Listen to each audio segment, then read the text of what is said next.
Good morning. Good morning. Welcome. Thank you. Okay, I believe everybody is admitted. Callie, just please keep an eye on the room, and as people join, we'll just get them added in. For everybody who's here, thank you so much for joining us this afternoon. We have a fantastic conversation ready for you with Jes Chosid of Rainmaker. She's an amazing woman, CEO, creating really awesome products and working in a very interesting industry and very important industry right now. So I'm really excited to have the conversation with her.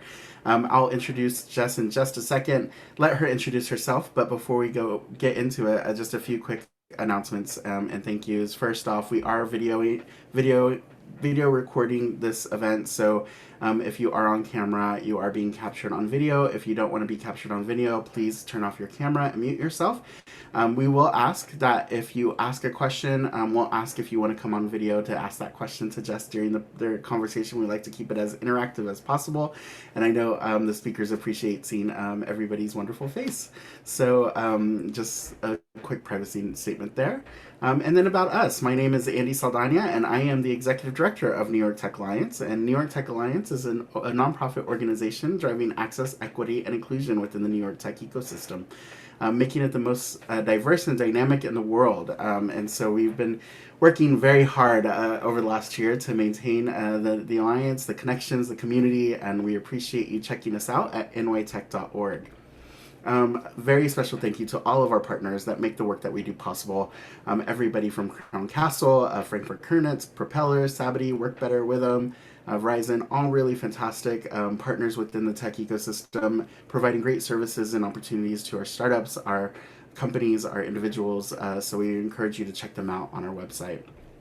And then a very special thank you to Grasshopper Bank, who is partnered to facilitate this series of events, the Founder Spotlights, where we focus on women founders and have a very frank conversation about what it takes to build a company. Grasshopper Bank is a great virtual bank, and we encourage you to check them out at grasshopper.bank. And then our next events, we have one coming up this Thursday, May 20th, and it's all about angel investment. We put together a really fantastic panel of three angel investors to talk about the current market state and what they look for when they're looking to invest in a company. So we encourage you to check that out starting at 11:30 a.m. on Thursday. And then on Tuesday, June 9th, we have our New York Tech Meetup event. We'll be bringing together a group of about 4 to 5 demoers. They're all immigrant founders. They're building terrific products, and it's all done in a show and tell style. I actually met Jes as a demoer at the New York Tech event in December, and again, I fell in love with Jes and the product. It's really fantastic. And so we encourage you to watch these past conversations on our website, nytech.info/founder spotlights. Really fantastic gallery of phenomenal conversations with great women. So we encourage you to check them out today. And with that, Jes, I'm going to turn it over to you. I'm going to let you introduce yourself, and then we'll get started with the conversation. Thank you so much, Andy, and thank you to New York Tech Alliance. It's really great to speak to the folks that are interested in these topics. And so my name's Jes Chosid, and I founded Rainmaker back in 2013. And Rainmaker, what I wanted to do with Rainmaker is create a firm that supported engineering firms in using more innovative and advanced technology.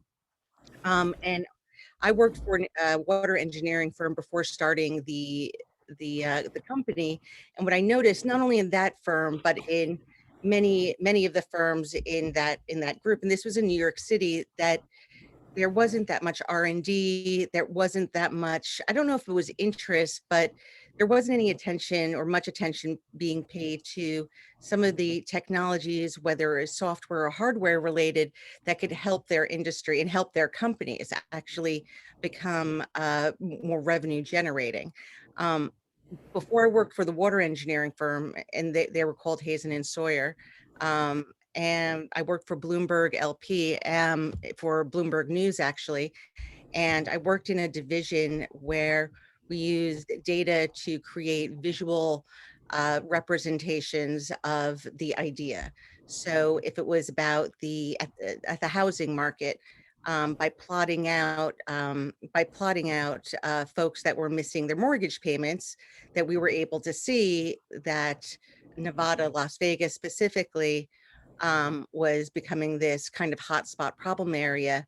And we used the visual information to sort of find trends for predictive, analysis.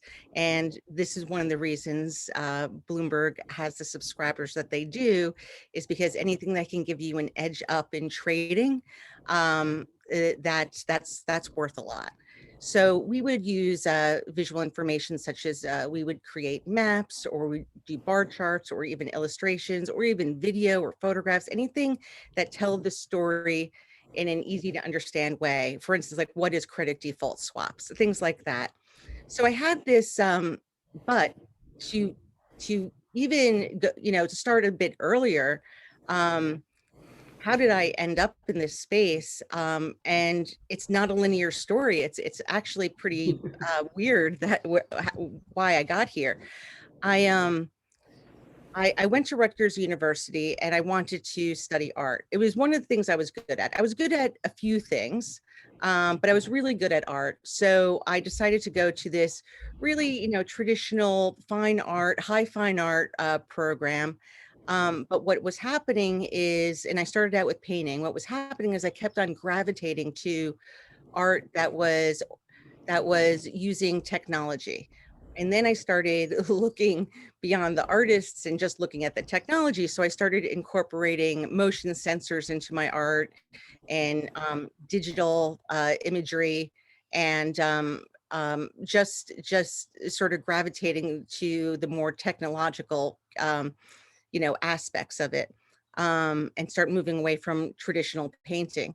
And then basically one thing just kind of fell into the other. Back, when I was in college and computers were just starting to be used, and there was no commercial drone industry. There were military drones. I was not aware of that at that point. And so I had no idea that this area, I had no idea I was ever going to be working in this area. But one thing sort of fell into the other. So I ended up going into journalism. I worked for the Wall Street Journal and then for Bloomberg News. And then I took a job at a water engineering firm, and all of those experiences together with my interest in advanced technology sort of brought me to where I am.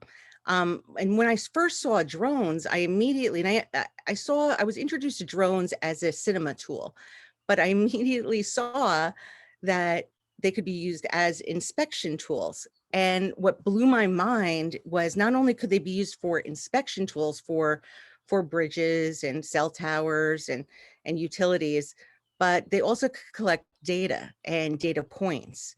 And by flying the drone around in certain patterns, um, you were able to create these 3D digital twins. So realistic representations of a building, let's say. And this just, that then I went like full force into the industry, and I sort of moved Rainmaker. I don't even want to say pivot, but I definitely started focusing more on the drone and the data aspects of the industry. But because I used to work for a water engineering firm, I was sort of keyed into that area. And I loved working for the water engineering industry, because I feel that water and clean water is going to become a much bigger issue in the upcoming days. I think it's a big problem right now, but I think it's going to become an incredible problem in 10 years from now, 20 years from now. And we really, sustainability is really something that we all need to be working very hard on right now. So I thought to myself, okay, what's one of the first steps in clean water? You have to find out if it's clean or not. How do you do that? Well, you have to, traditionally, you have to physically sample it. you take a water bottle and you dip it into water, you bring it to the lab, etc. And I thought, okay, maybe I could speed up this process a little bit. And I said, I want to build a contraption, a device that hooks onto a drone to pick up water samples very rapidly. And so, I went to, you know, engineer A and I said, can you help me build this? And I drew it out for him. And that didn't go very well. So I brought it to another engineer and we kept on working on it. And so throughout the years, we kept on improving upon it. I found the right mechanical engineers to work with. I found the right pilots to work with, and so in June, in a couple weeks, we're going to be launching NYTA, which is a water sampling attachment that hooks onto drones, and I'm very excited about that. So it's really strange how I sort of gravitated towards this area, and even though it wasn't linear, it all makes sense. So I think that the most important thing is that to just follow, to just investigate and follow your interests, and things will sort of come to you. And also sometimes just opportunities present themselves and they're not in the plan, and Absolutely. and you just have to say yes to the opportunities. With the water engineering firm, to be honest, I was on the fence when I was asked to work for them. I thought, I don't have much of a background in this, and it's a very different world than I'm used to. And it was actually, I was getting paid less money as well. But I thought to myself, this is an opportunity to learn about a new thing, a new field. And even though I'm making less money, this is giving me a new skill, and it's possible that it's going to pay off in the end. So I just kind of went with that, long-term sort of thinking, and kind of hoping it would all work out. But that's kind of the long and short of it. I mean, I feel that in this industry, in robotics and sensors and drones, it's it's an amazing industry to be in right now. It's incredibly interesting. It's incredibly creative. I don't feel like, as a as someone who I really thought I was going to be a conceptual artist, like I thought I was going to be a poor, a conceptual artist that one day, I would make it, but I would have to struggle a lot. But I feel Yeah. like what we're doing now is just incredibly creative, and I just don't feel like I've given anything up. Yeah. Yeah, no, absolutely. That was a really fantastic story of your journey to where you're at now, and there's a lot to unpack in that journey, right? Like, there's so many questions that came up as you were speaking to your experience as an artist and a designer, and then working at Bloomberg and looking at data. And I was looking at your profile on LinkedIn and some of your the Rainmaker website, and just reading more and learning more about you. And I saw that continual presence of design and visual design and graphic design, and I can see that through line of how important that is to you as a person, and how it's impacting the design of the product overall. And I want to get to that eventually, but before we do, just picking up a little bit on a big piece of, I feel, what makes you as a founder interesting, and the company of Rainmaker really interesting, is the data. I love this line in your bio that says data is the new oil, right? And I just love that the story that you told with Bloomberg, and looking at the housing market, and being able to visualize that data. And then as you're approaching your company, Rainmaker, what it is that you're looking to help agencies collect, what you're helping to companies to collect is data, essentially, and using new technology and drones and sensoring technology to collect that data. What really, like, I imagine there was a turning point in your career that was like, oh my gosh, this data thing is really really interesting and really really cool. Can you elaborate on where that happened, or how it happened? Yeah, it actually started back in art school, believe it or not. And I was doing this kooky project, this installation project where I created this perfect square mold, Jello mold. Actually, it was a big Jello mold, and I had to do a lot of chemistry to be able to figure out how to keep the Jello cubes upright, and so I had to, so I had to start collecting data, and it was more of the formulas and the chemistry behind it, and so so very quickly, I think it's a real shame that art schools are not connected with engineering schools or math programs, and it's really a shame that the departments are all separated. So but then really in terms of the data, when I got to, I mean, maybe the Wall Street Journal a bit, but I was working at Israel at a large newspaper. I would say there, because I was working for a newspaper at the time called Ma'ariv, and I was working in the information graphics division. And it was a very important job at that point to be in that role, because there was, like now, there were a lot of, it was a little bit different. There were a lot of bombings going on. There was the Iraqi war, and you were using information graphics to explain information to the public that they need to know very quickly and rapidly. So you had to show where all the bomb shelters were.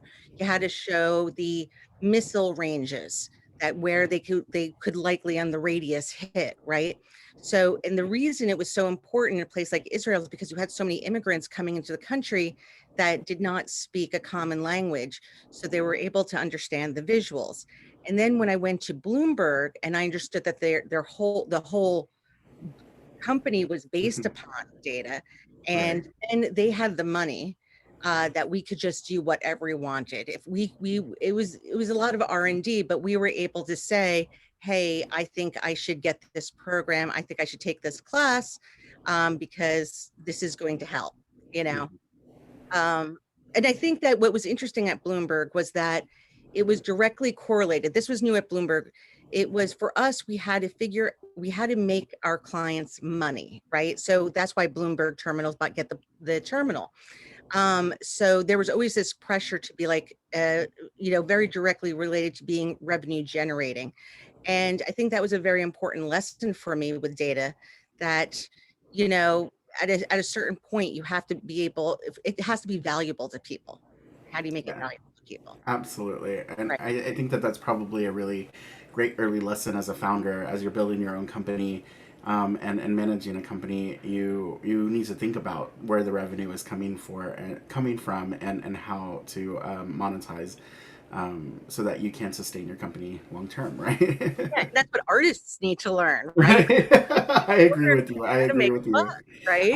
I always say that I run another organization called Queer Tech, and we tend to focus a lot on the artist industry, and the pathways into tech for creatives. And it's like you are an entrepreneur. You have these amazing Yeah. brand designs and product that you're putting out. Now you need to figure out how to monetize it. I agree with you. I love that point.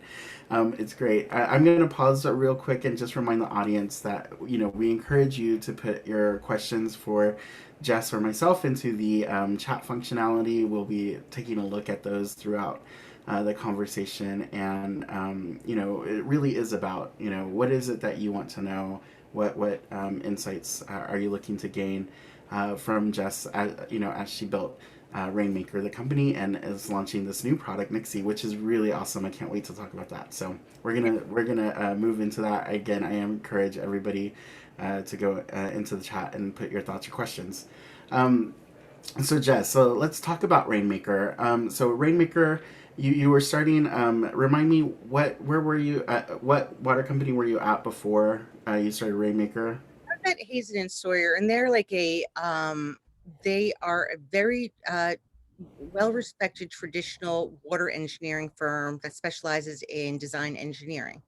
And their headquarters are in New York City, but they have offices in throughout the US. But they're privately held. But they're the largest privately held water engineering firm, I believe, in the US. That's amazing. And so I'm going to assume that exposure to the through that company is what's leading to the founding of this company. Is that correct? Yeah, so first of all, what I really loved was coming from Bloomberg and to Hazen. that all of a sudden I felt I was doing something that was important. Okay. Um, and I felt dismayed that when I was at Bloomberg, especially with the news cycle, that, a second after something goes out, it's already old news and it's almost irrelevant, right? And it almost Right. felt like I had all this non-tangible experience that that was doing what? That was what, why was it so important? And so when I was at Hazen, I was like, okay, we're making water cleaner. We're building cities, we're improving humankind. I really love that, working for the water engineering firm. And that's what I like, working with water. I feel like it's a very worthwhile experience.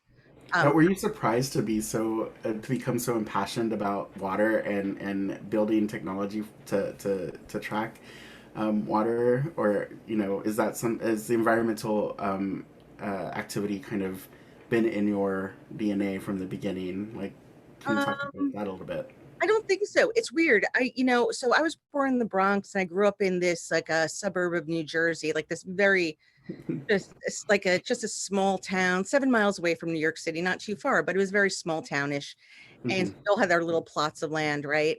And so my family was very Bronx centric. Everyone was like New Yorker through and through. However, every summer we would go to the Catskills for like a week vacation. And Hmm. that made this huge impression on me. So then when I was at Bloomberg and I was working myself to the bone and I was burnt out, I decided to go out. I decided to drive around on the weekends to relax. I love driving.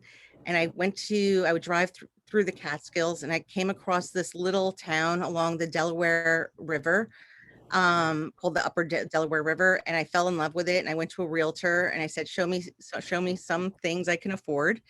And she showed me something and I bought like the first place she showed me, and a bunch of land with a little house. And um, so yeah, in a weird way, so what's very important to me about this area is that we have the Delaware River and we have clean water.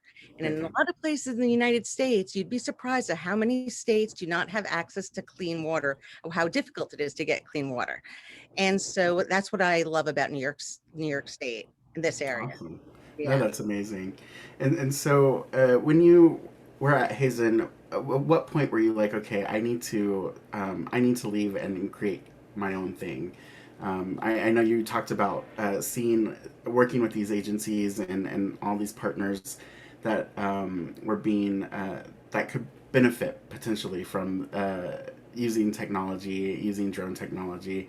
And at what point were you like, okay, I have to be the person to do this? So it was more out of frustration and Okay. okay. So the clients of the civil engineering companies tend to be government agencies. And Hmm. government agencies are really slow moving. And it was incredibly frustrating to me. Oh, so the government agencies are slow moving, but also the engineering firms are also incredibly conservative. And it's sort of like one culture that creates another in a weird way. And so I was so frustrated. I've always been sort of like a speedy person, that like they weren't like listening to me enough, or they weren't like understanding, or they weren't even taking the time to understand. They didn't have the interest Hmm. or the energy, or I don't know what it was, but I was so frustrated. That was one thing. And the other thing was, to be honest, I was like, when I hit 40, I looked around at some of my friends who were like 50, a little bit older, and I saw that they were getting laid off by their companies, Hmm. and after they worked there for like, 20 years or something. And they had kids and they had and I thought to myself, my God, imagine being so dependent on a single firm that at 50 years old, you don't, who's going to hire you at that pay scale? And, maybe this is the time I start taking control of my own future. And then I think it was those two things. It was the frustration, and it was also the looking ahead, saying, will I be valuable in 10 years to this firm or other firms? Maybe not. So Yeah. yeah. Absolutely. And so, when you went off on your own, created Rainmaker, what is the first product that you launched? So the first thing that we really I think, let's see. Okay, so the first thing we started doing information graphic reports for Okay. government agencies. So it was like, it could be environmental reports or basically the reports would be for the government agency folks or maybe to the public. But really soon after that, I started becoming aware of drones, and very quickly I brought them to all of my clients and to the government agencies that I was working with. And I said, you guys have to use this. We have to use this. You have to figure something out. And I pushed and pushed and pushed. And it took about a year before I got, the first client. Oh, and Hazen became one of my clients, actually, Oh, Hazen and awesome. Sawyer. Yeah, about a year later. So they were one of the first engineering companies that said, okay, Jess, let's see if we can do this. And we started doing more and more projects together. And then the other engineering, their competitors started hearing about us. They started hiring us. Then the government agency started contacting us directly and saying, what do you got going on? Like, this is what we're interested in. Is this something you could help us with? And it just started flowing from there. So it was just like a lot of, it was a lot of pushing. It was like a year of nothing when I was pushing this. It was a year of nothing, but I knew it was going to hit. It just had to take time, to understand. Yeah, I completely see that, and I imagine that as they get exposed to more and more of the technology side and what the power of the data that you're collecting for them, they're getting more and more excited about what what they're going to be able to do and how to implement I it. think that, yeah, I think what one of the big problems right now across the board is that the data that you're able to collect, that we're able to collect, especially with the digital twins and like the visual, right? It's so much data that you need pretty powerful computers. I mean, not crazy, but you need powerful enough. You need Mhm. good data support. You need, and a lot of the engineering firms and government agencies, they don't I have, just don't have the they the don't have it. resources, And and so I'm that's where you fit in, right? That's where right. Rainmaker fits in to help facilitate all of that. So I agree with you. I think I see that with a lot of nonprofits as well. Is that there's so much data, so much information, and it's how do you I suffer from this as well. It's like I don't have the time. I'm running an organization. How do I even set the time aside to look through all of the data that we have or the information that we have available? So Right. it's really I can completely empathize with that problem. Yeah. um, Yeah. awesome. I'm gonna pause real quick and see. We have a couple of questions from the audience. I'm gonna invite uh, Marcos, if you want to come on camera and ask your questions with Jess. Hi, Marcos. It's so good to see you. Yeah, good to see you. Good to see you, Jess. You too. Yeah. So when I think about uh, blue sky, if you'll pardon the term, uh, use of drones, something that comes to mind is the non-fireworks light displays Yeah. of networked drones. Yeah. As Swarm drones. Yep. yeah, So, so actually, a friend of mine is one of the owners of the companies, Great Lakes Drones. I think the division that does the light shows is Starlight Express or something, but but it's fascinating, isn't it? So basically, the drones are all communicating with each other, and you program the designs ahead of time, and you're able to create these really like killer displays. And I'm sure you've seen like in China or even Intel, where 1,000 drones go up in the sky and they're all communicating. So this is swarm technology is fascinating to me, but it's also, it's like, it's a little Black Mirror-ish too, right? Like we can see why the military is so interested in this technology, and they're using swarm technology. But like it's fascinating if you think about what can be done.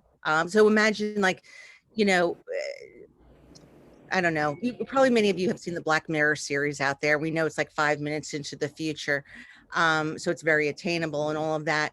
But anyway, the whole idea of robots being able to be, this Internet of Things, but being able to just coordinate and follow directives, possibly from around the world. There's some things to think about there, yeah, right? yeah. Yeah, yeah. The I military's know. already. Yeah. Oh, sure, they're all over that. I mean, it's both amazing and horrifying. It is. The use cases, and Yeah, like most technology. Thank you, Marcos, for that question. of course. I'm gonna move to Matt C has a question about understanding what your role was at the beginning. Like, I guess how you entered into learning about drones and using drones. So, Matt, do you want to come on camera and meet Jess and ask your question? And Noah, I do see your question. We'll get to it in just a minute. Yeah. Hi, Jess. Hi, Andy. Hello, everyone.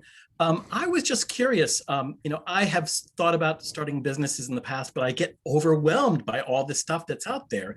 And it seems like, your website and your company does so many things. Did you know about drones? Were you flying the drones? Were you, programming them? Were you doing sales? Did you have other people to do that? I mean, how did you find the right people to work with is, I guess, one of the questions. And, what skills did you start with that, were helpful for putting together a business of your own?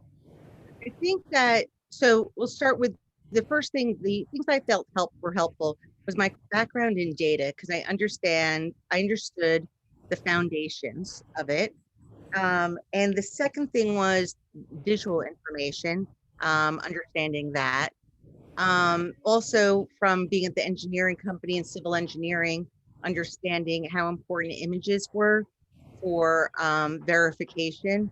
And so I think a lot of like small practical things in my past, but the way I really learned about drones, to be honest, is I just was this like sponge when it came to this topic. And I started just Googling. I started joining all these Facebook user groups like 6 years ago. I started meeting people, asking them questions, started testing it out, testing certain concepts out, ways of using it. And basically what has happened is, so over the years, how like it feels like many of us in the drone industry, it feels like it's actually smaller than it actually is, because many of us actually now know each other, even if we're around the world or in different coasts. And it's kind of like, I wouldn't say like a family, but like it's a small world, let's say that. So I think that it was just like my own curiosity and going step by step, listening to different. I went to conferences, drone conferences. I'd hit 2 a year at a certain point, 1 a year in the beginning, just wrap my head around certain things. Yeah, It seems like you were actually flying the drones and you were actually getting and collecting the data. Yeah, I mean, I would say that at a certain point, I understood that. So actually, our lead pilot or director of operations is on right now. His name's John Gustafson. At a certain point, I understood that I couldn't do it all. I had to focus on certain things. And when I was looking at the drone pilots, the really good drone pilots from the mediocre drone pilots, I saw that not only was there an interest, kind of a love for flying, but they also did it a lot. But not once a week, but like a few times a week or every day. And that's how they got so good. So practice, right? And I realized I wasn't practicing enough. And I was like, okay, is it really flying the drone that's my passion? Or is it seeing all the data that's being collected to figure out? And that was really my passion, right?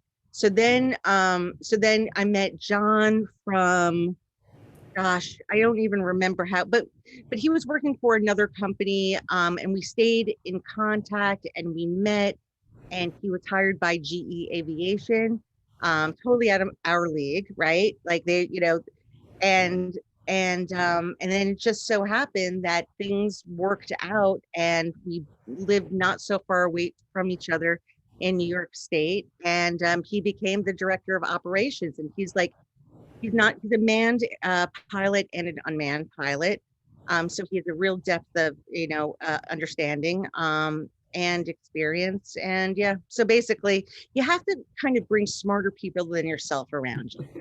That's like always the trick, or people who have the same kind of idea and vision and interest. Yeah, absolutely. Thank you. Thank you so much for that question, Matt. It was Thank you. exactly the direction we were going to move the conversation, so it was perfect timing. I loved a couple of those points that you hit. Know what you don't know, and find the smartest people to surround yourself with. Definitely a great thing to learn as an entrepreneur, as someone who's running a company.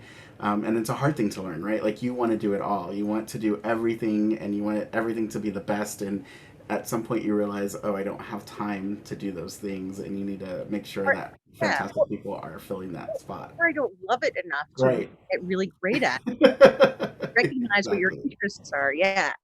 That's, Yeah, yeah. and then the story about how you met John is really phenomenal because people always ask me like, how do I find my co-founder? Or how do I find this level of Hard. employee? And it's really hard. And I tell them it's all about networking, right? Like Yeah. it's about making those connections and creating those relationships and fostering those relationships until it works out, you know?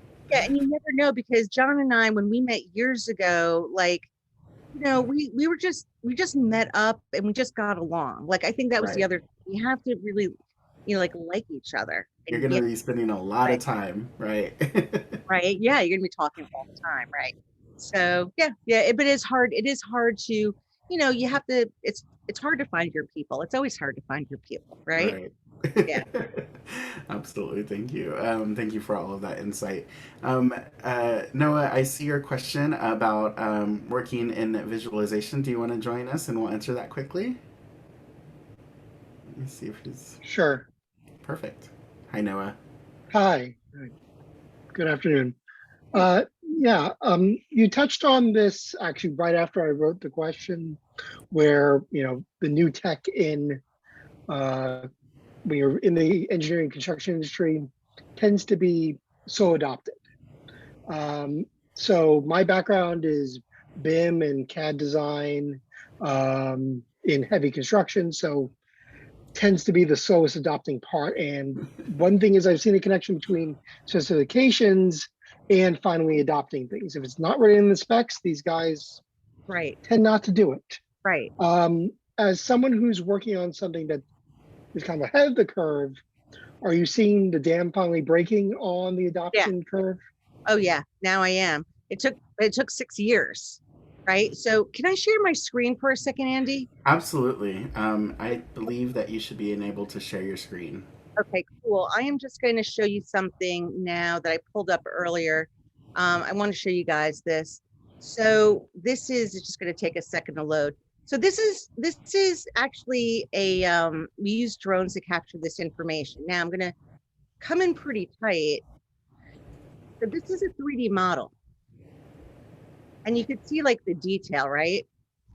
And so this is now, we are using this for we're doing this for certain government entities, certain government projects. And of course, these models can be imported into, it's compatible with all of the currently used software in the engineering and construction space.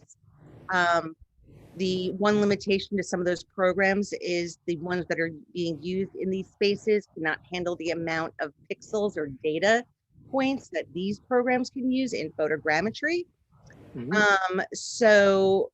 But yeah, so to answer your question, it took a long time. Now companies are opening up, they're starting to wrap their heads around it, and they are many of them are trying to do it themselves, this sort of work. And they're finding that it's really hard. And you got to specialize, right? So there's usually this period where they do it themselves, they don't do that well, and then they'll come back to companies like ours and say, hey, can you do this for us?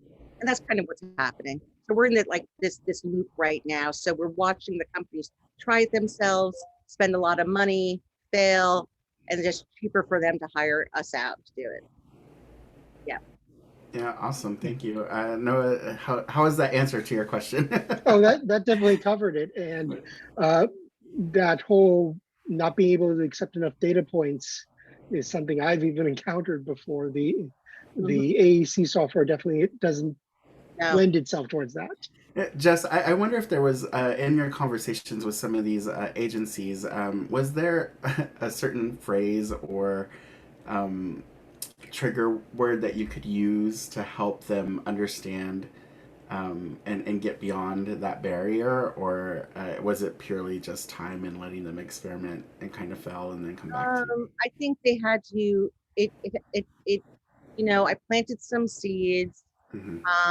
and then they started maybe hearing some of those points that I made maybe a year or two earlier start coming up in their industry magazines. So they start taking a little bit more seriously, right?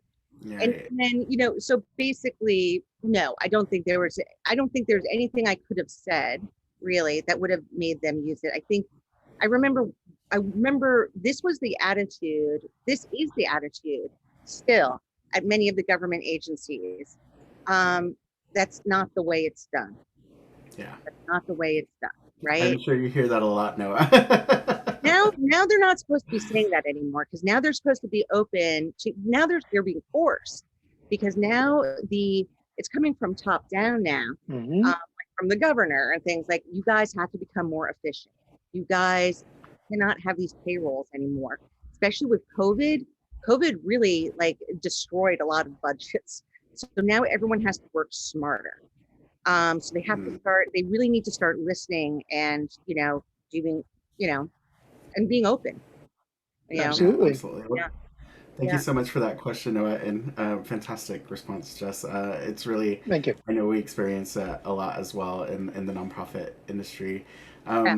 Okay, so we have a few minutes left for the conversation, about 20 or so, and I want to spend that time talking about Nixie and this really, I really loved when you presented it at the December New York Tech Meetup. I thought it was really um, kind of ingenious how simple and how well designed it was. And it's for water sampling, and I got excited about people I getting know. to use it, right? Like, I have no experience in water sampling or water collection, and I was like, I want to see this happening, right? So I want to move the conversation to Nixie, and just quickly, if you want to tell the audience a little bit about what Nixie is and what the product line is, or we can also share our screen and show a video as well. Sure. I'm going to just quickly share a screen so you guys can kind of visualize it to see what it looks like. Here we go. So here. So the pink part is Nixie. The drone we don't make. Nixie is like there's two models. One is the base model. It simply attaches to the bottom of the drone, and I'll show you how. And down here is it's a container. It's like a basket that holds a water bottle. And this is what the water bottle looks. There's like a 500 milliliter EPA standard EPA water sampling bottle. And this is what the New York City DEP uses. Some other entities use smaller bottles. So basically, this is what we're going to be launching. You guys are getting the first look at the website, and we're very excited about it. The advanced version is involved with, instead of having a water bottle at the bottom, we have water sensors. And so instead of taking a physical sample, you simply dip the sensors into the water. In 1 to 2 seconds, it collects the data that is transmitted to an app. And this way, we automatically collect data very rapidly. And of course, you can use Nixie around the world, and all that data goes into a centralized place. And use that. We're going to be using that data to look at trends and visualizations to see what kind of issues are going on, whether it could be algae bloom or it could be contamination, like a man-made contamination. And yeah, we're very excited about it. So this is basically what Nixie is. That's amazing. I have to say the website looks really great. I was looking at it, spending some time on it today, and it just the way that you can definitely tell that you are an artist and a designer. All of that comes through in the presentation of the product. And even the color, I imagine that there were conversations about what color to make it, and just that brightness really brings your eye to it and makes you want to know what it is, right? What is it that you're Yeah, working we on? actually, so fun fact, a couple of things. So why is it pink? And People assume it's because I'm a female founder and therefore I'm trying to make a comment, but it's not really that. It's really that there is nothing, there's two reasons. You can see pink this color very easily in the sky. It's not going to blend into the background. It's not going to blend in with trees or the sky or darkness, right? But also the color, there's nothing pink in the drone industry. Right. Nothing. So it's like we want it for the branding aspect. You see it, it's pink, you know it's Nixie. Yeah. Yeah. I mean, it's a very strong choice. I really, I'm a huge fan of pink, so I was already a fan to begin with. But that makes total sense that you were thinking through what it looks like in the natural environment, so you can always see where it's at and how it's, and how it's performing. I imagine that's also important to understand. You know, if you're telling the drone to go down, and does it fall? Is it still attached? All of those things, and where it's at in your visual. Yeah, it'll never fall off. We have four awesome. different redundancies on it. Like Oh my goodness. Yeah, can you talk a little bit about the design of the product and like what it was really intriguing when you were giving that presentation at New York Tech Meetup, and I can tell how much energy you've put into that design to create those fail safes. So can you speak a little bit to that design and what that process was like? Yeah. So what was interesting is one of the big challenges we had. Well, there were two. The first one was that most people, they're like, okay, why can't you just tie a string or a wire to a drone with a bottle at the end of it and collect the water sample? Certainly very logical, right? Well, we tried that. That was the first thing we did. The problem is that you have to use standardized EPA plastic bottles. And the buoyancy meant that you were only collecting the very top surface of the water. And to get a true water sample, you want to go down, at least 2 feet. If you have 2 feet, you want to go down 2 feet. And so we had to figure out a way to offset the buoyancy. That was the first challenge. So that was solvable when I brought an aerospace engineer in to help me with the physics on that. And then the second problem to solve was how do you get Nixie on the drone? How do you get on and off the drone? Like, how do you land the drone if you have this pole sticking out of it? And how do you take it off? So we figured out a lever solution that you basically pull down this little lever, and it opens up the claws on the end. And that's the way we're able to attach it and detach it as the drone is hovering above. And so we went through like 3 to 4 different, like iterations of the design to get it where it is now. And we're still going to be improving upon it because we designed it in this modular fashion. So at the bottom of it, I'm just going to share my screen one more time. Yeah, absolutely. Share as much as you want. It's fantastic to see this. This is a lever here, right, that you pull down and it opens up the claws at top. And this is basically the plate at the bottom, the metal plate that offsets the buoyancy of this bottle. Okay. And we created this in a modular way. So you could see there's like 2 little pins that you can push in here, and you can actually pull off this pink piece from the pole.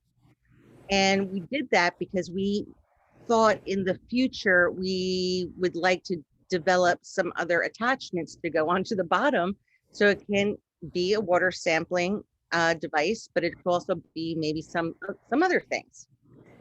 So that's why we designed it in this modular fashion. So you can see it going into the water here, But so I think that like we were very thoughtful when designing every aspect of it. We kind of look at it like kind of holistically, but also saying, okay, but what else can it do? And we realized that the lever and what we call the universal adapter that attaches the device to the drone, that's probably going to be like the most valuable part of the entire patent, is that universal connector, because you can put many different things on the bottom. So I'm not saying this would be like the ideal delivery drone, but there's nothing that would stop us from building like a box or a container at the bottom to bring something from point A to point B, or something to collect even like soil samples, Yeah, I think that's what I find really interesting in the design and how you're thinking through the design of the product as well, because you're not limiting yourself to just this one use case and one functionality. You've really thought ahead. And you started going in the direction of the question I was going to ask you, as a founder and as someone who's creating this technology, how are you protecting yourself and the design? How are you protecting the design as you build forward? Yeah, listen, let me give you a couple. All right, first of all, we're in we patented it, number one. It costs so much money, Mhm. right? It costs so much money. I don't even want to say, because I don't want to scare y'all, but Totally. and the problem is, the big question that we get asked by investors is, how are you going to protect it from the Chinese, Okay. right? From Asia? So like, the problem is that it costs so much to protect patents, the fight Mhm. patents. Is it worth it, right? So then the question is, well, why do you even have a patent if you're not going to be able to defend it, or you can't Right. afford to defend it? Well, the thing, I'm not saying, I think that you don't always need a patent, because I think you're going to come across that. I think you have to come up with more creative solutions to work um, with China when there's going to be copycats. I think it's very possible that you need to make an alliance with a large Chinese manufacturer and create some kind of licensing, instead of fighting with it. You have to do the jujitsu thing and just kind of work with the force. I think that I don't think it was a mistake that we did it, but it's something I didn't realize was going to cost so much money. I got to be honest, it was shocking to me. And it takes a while, and you have to protect it in many different countries, and you have to, but ultimately, you know, it's better. I mean, it's better to have it than not. So, Yeah, but I'm sure it's that it's a selling point for investors to see that you went through that process and that you do have that protected in some way. yeah. I mean, we went through all the right steps, I would say. I mean, we had a good advisor. We have a good advisor. He's the one who's like, all right, you got to do this, and then you have to do this, then you have to do that. But hardware is tough. So, yeah. Absolutely. But I love, as you were, as you were building that product and going through the product design, that you've mentioned two different points that are really special to the patent and potential for additional revenue streams down the line. So I love that you were thinking ahead in that way and protecting the pieces that it wasn't that seemed to be the most revenue generating further down the line as well. Yeah, we actually also patented a process to collect the three-dimensional data for buildings Okay. and structures. We ended up putting a patent for that as well. Um, but yeah, in terms of like Nixie, what we wanted to do is create a tool to show other drone operators and engineering firms, how this would open up another revenue stream for them, because we want to show them that there is there's money to be made, and it's doing good. And Yeah. so that's great. Yeah. Absolutely. Absolutely. Well, Jess, we're nearing the end of our conversation. It's been such a pleasure connecting with you again and just having such a fantastic conversation. I'm going to ask the audience if they have any last comments or questions before we go. And while you answer this question for me, I know it's been such a crazy year and really all over the place, and things are starting to look up in the world. But what is the most exciting thing that you did this last week? This last week. Or last month? We'll say this last month. Oh, okay. This last month. Giving you joy right now. Oh my God, you're putting me on the most exciting thing. Okay, I'll tell you the most exciting thing that happened to me just a few days ago. I live right across from Pennsylvania in the Catskills, Mm-hmm. and I had to pick up some things at a couple shops. So I drove across Pennsylvania, and I'm vaccinated, and and I did not have to wear any masks in the stores that I went to, and I was so weirded out. I was like, "Is this okay?" I'm looking around, but so basically, I look to see if the shop owners or the shop people, or if they're wearing masks, I'll wear a mask. If they're not, but I don't, and that was pretty cool. Yeah, I'm actually down in Texas visiting my family right now, and same situation. I was like, what do we do? But it was very exciting to like be outside, not wear mask, and just enjoy people again. It's been really, really interesting. So thank you for sharing that. Yeah, no, I feel that like we all like are kind of missing like human face-to-face interaction, that we're just so happy so that we start talking to strangers all the time now. Yeah. What are you looking forward most to in this next month? So okay, so in June we're going to be launching Nixie publicly, which is fantastic. And we found out that I don't know if I could say this. We found out that like the world's largest drone manufacturer will be supporting us by showing us off on their landing page and on their social media, and they're writing a little article about Nixie. So that's incredibly exciting. That's amazing. Yeah, and and to bring it back around in terms of the government stuff that we're talking about, the slow adopters of technology. So we're going to start working on a large New York State contract to use Nixie for water sampling in the Awesome. reservoirs. Yeah. Yeah, congratulations. That all of that is you're at the very, very exciting, all that hard work, right? It's paying off, and you're launching Oh, thank Nixie. God. My God, it's been a long time. Yeah. Yeah. Absolutely. I think that's the part that people forget about, right? Like they think, oh, people just create something and it happens overnight. No, it's years and years of work, and I just love how passionate about what you're doing you are, and just the energy that you bring to it, the thoughtfulness, the artisticness, all of it. It's coming together fantastically, and I'm so great to. It's so great to see your success. And as always, we're here to help you however you can. And thank you so much for sharing such great insight with our audience. And to the audience, thank you for being here today. Before we leave, I did want to ask a question. I'm launching a poll to everybody, and it's basically, how are you feeling about going to in-person events? So there's a couple of options here. Everything from I'm ready to go to an in-person event, I'm not ready to go to an in-person event, I'm ready to attend where everybody is vaccinated, I will attend an in-person event in the fall, and I'm ready to, but still feeling nervous, or I prefer virtual events or hybrid style events. I know that's a lot of options to read through, but as I'm thinking about what our fall programming is going to be in 2022, we're asking these questions to take a pulse and see what's going on. And then, as always, I'm going to share my screen one more time. And Jess, I'm going to share your information if that's okay. Yeah. Thank you, everyone, for attending. Yeah, it was such a pleasure. Let me see if I can get that to work. Oh, yeah, I have brown hair now again. All right. There we go. I think there's just Jess's information, my information. I encourage everybody to reach out with any questions, or if you just have an ask or an offer. We're always here to help.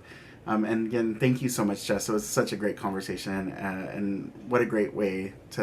It's kind of starting the week for me, so it's been fantastic. Thank you so much. Have a great one. Bye, guys. Thank you.